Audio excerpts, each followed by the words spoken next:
dijo finalmente Marie, su voz temblorosa. Pero una cosa es segura. Las cosas entre nosotras nunca volverán a ser iguales. En ese momento, se escuchó una voz profunda desde el fondo del salón de rituales que silenció todos los murmullos. Era el anfitrión de la orden, que decía, refiriéndose a Rux: «Claire, explícanos por qué interrumpes el ritual e introdúcenos a tu invitada. ¿Es ella de la orden?». A lo que Rux contestó: «Sí, es del rito escocés», dijo, defendiendo a su amiga y encubriéndola para evitar problemas, pues Rux en realidad apreciaba a Marie a pesar de las circunstancias. «Hemos tenido una pequeña disputa, pero ya se iba», añadió con voz serena. Los allí presentes retomaron sus diálogos y la sala se llenó. El contacto. Salí del psiquiátrico y, de vuelta en Vigo, no podía dormir. Cuando se hizo de día recibí una llamada de teléfono. «Hola, Siddhartha, soy Carlos. ¿Qué haces?». «Estoy en Vigo, en el piso, leyendo un libro. Tecnocracia, el fin de la política, de Omar Guerrero, doctor en Administración Pública mexicano. ¿Te apetece comer unas pizzas en la pizzería de la playa, en Malpica? Vale, pillo ahora un tren. Te recojo en la estación de tren de Coruña. Vale, nos vemos». Cuelga. Llegamos a Malpica. En la terraza de la pizzería aprovechamos los últimos rayos de sol. Los turistas paseaban por el paseo marítimo. Había unas olas pequeñas y babosas que aprovechaban los longboarders. Al fondo del paradisíaco enclave, Malpicán se alzaban las épicas Illas y Sargas, acompañadas de rosáceas nubes neblinosas. Diría que rozaban lo afrodisíaco. Había tenido la oportunidad de visitar estas islas y de ir en barco por la parte oculta, la parte trasera, donde golpea el salvaje mar que evoca antiguas leyendas de bucaneros. Mi padre siempre fantaseaba contando historias de cuando Malpica era un antiguo pueblo ballenero. Decía que los piratas escondían tesoros en las cavernas ocultas de aquellos accidentes geográficos, entre nubes de gaviotas y hordas de charranes, sobre rocas donde brotan brezos y tojos llenos de excrementos aviares y nidos abandonados con huevos pútridos.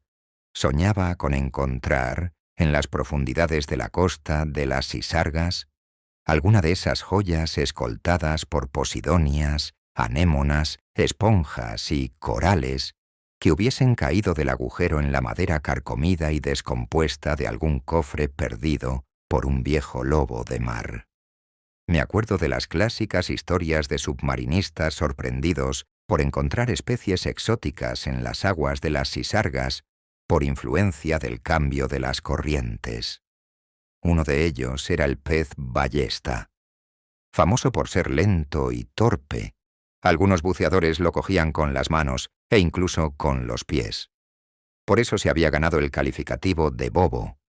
Era muy común escuchar a los marinos referirse al espécimen como pez bobo, en gallego, peixe bobo. Pero había que tener cuidado con él, porque tenía dientes como de ser humano, auténticas piedras. Me recordaba a mi exnovia. Era boba, fácil de coger y estaba riquísima. Solo que, al final, mordía de cojones también. Recuerdo haber comido pez ballesta hecho a la brasa entre las rocas, en una cálida noche de agosto. Y era verdad la leyenda. Ese pez sabe a marisco. Esto se debe a su alimentación, basada en mejillones y crustáceos. Tenía la mirada perdida en el horizonte, empapado por aquella bucólica secuencia marítima con olor a salitre del pueblo pesquero y el agradable clima de entretiempo, cuando de pronto me rompió el ensimismamiento la voz de mi primo. «Mira, Siddhartha». Un cormorán se daba un chapuzón al lado del muro de la playa del paseo. La marea estaba casi llena y el ave, a pocos metros de nosotros, entraba y salía del agua, se sumergía en las olas y las manejaba como si hubiese finalizado un postdoctorado en dinámica de fluidos. Salió del agua, Vino hasta la orilla y me clavó la mirada. Escuché en mi mente Nevermore, no solo por el dolor causado por la pérdida de mi querida Lenore. La expresión nunca jamás me traía a la memoria la muchedumbre del pueblo gallego, con voluntarios de todas partes del planeta gritando «¡Nunca más!». Proyecté sobre aquel cuervo marino impregnado de chapapote imágenes dolorosas, con frases que se escuchaban en el bullicio. Ráfagas sin amor sobre la zona. «Nunca más». Mi primo Carlos se fijó en los socorristas, pues estábamos en una terraza al lado de la caseta, y comentó: «No es como para poner bandera amarilla. Están flipaos. Carlos, tú no conoces la corriente. A simple vista parece que no hay mucho oleaje, pero realmente sí que puede haber algún peligro». En un abrir y cerrar de ojos pasó a nuestro lado un socorrista de puntillas, molesto por los adoquines. «Hey, ¿qué tal, Nachete?», dice mi primo, que no es pa' poner bandera amarilla, que os estáis pasando. «Lo de siempre, no me rayes, que te iba a decir, a ver cuándo tocamos algo, ¿no?». Mi primo se metió en la conversación. «Ah, ¿tú tocas?». «Sí, claro. A ver si vamos al local cuando salga de trabajar, en media hora». «Vale, pues pásate por aquí más tarde. Comimos». En mitad de la merienda, mi primo se percató de que no sacaba una mano del bolsillo. «¿Qué tienes en el bolsillo?». «No te lo debería contar, es secreto, pero…». Saqué mi talismán del bolsillo. «Te explicaré la historia de este extraño artefacto. Es increíble. Me lo dieron unos…». Me corta. «¿Qué extraño artefacto? Esa chapa de Estrella Galicia». Me quedo mirando fijamente el exótico dispositivo y caigo en la cuenta de que efectivamente era una chapa de Estrella Galicia. Me sentí avergonzado. Mi primo no le dio mucha importancia. Se prendió un cigarrillo de liar para hacer la digestión, me ofreció uno y lo lié, abrumado, preguntándome si el misterioso artefacto era capaz de mutar de forma, o si estaría yo confabulando. ¿Acaso me estaría volviendo loco?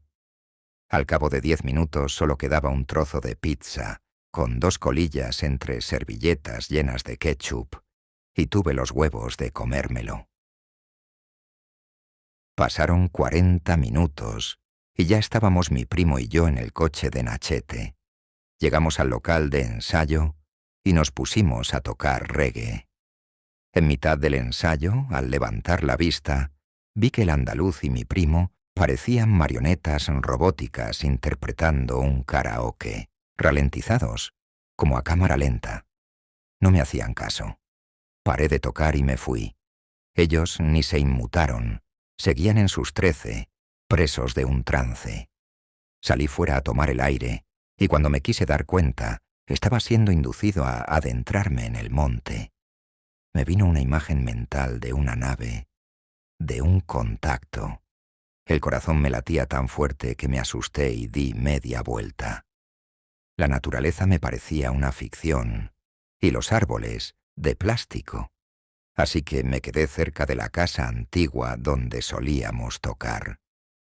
Respirando hondo, ascendí por una pradera situada justo en la parte posterior de la instalación, donde brillaban las margaritas sobre aquel campo verde resplandeciente. Aunque todo ese colorido no podría calificarlo de otra forma que de digital.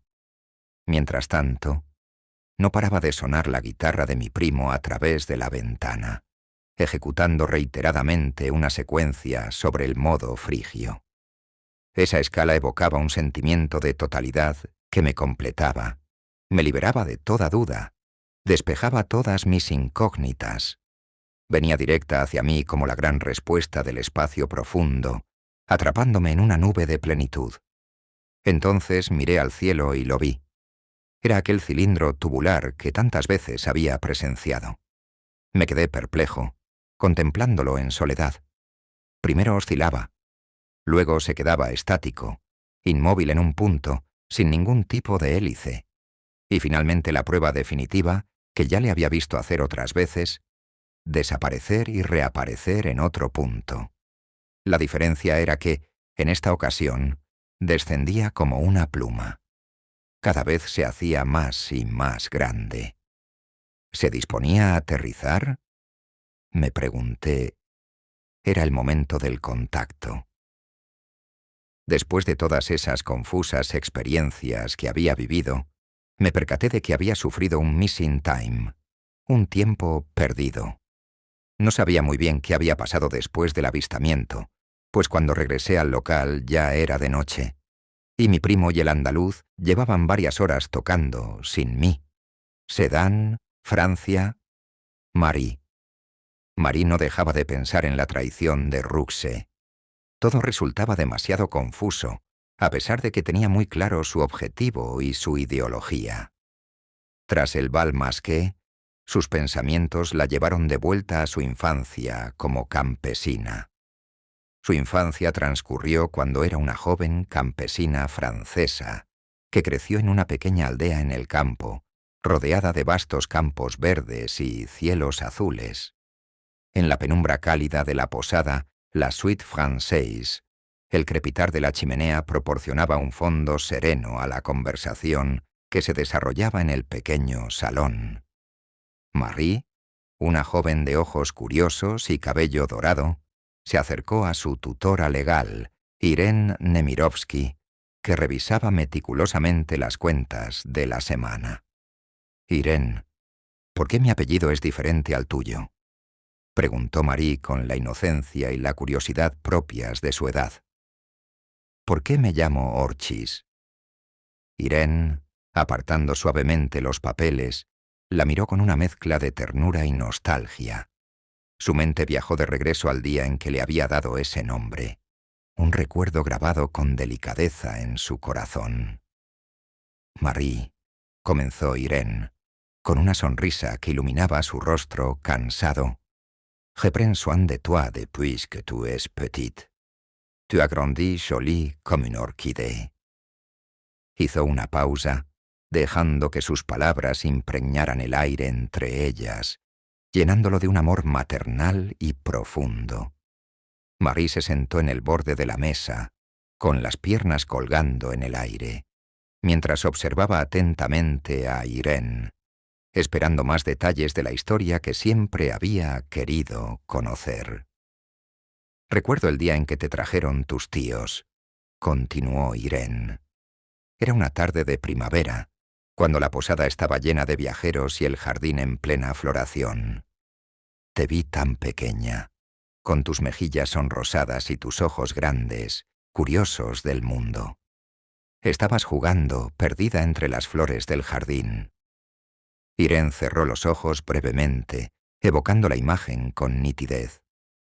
«Te tomé en mis brazos y te llevé dentro. En ese instante supe que debía cuidarte. Te acomodé en la habitación más bonita de la posada, con vista al jardín, y mientras te acurrucabas en mi regazo, te miré y pensé que eras tan hermosa y delicada como una orquídea». Marie escuchaba con fascinación, sintiendo cómo cada palabra de Irene la envolvía en un abrazo de amor y seguridad. «Y así fue, mi querida Marie», dijo Irene suavemente acariciando el cabello de la joven, «que te di el nombre de Orchis, para que siempre recuerdes que, aunque nuestras vidas sean diferentes y nuestros apellidos no coincidan, tu belleza y tu fuerza, como las de una orquídea, te hacen única y querida para mí».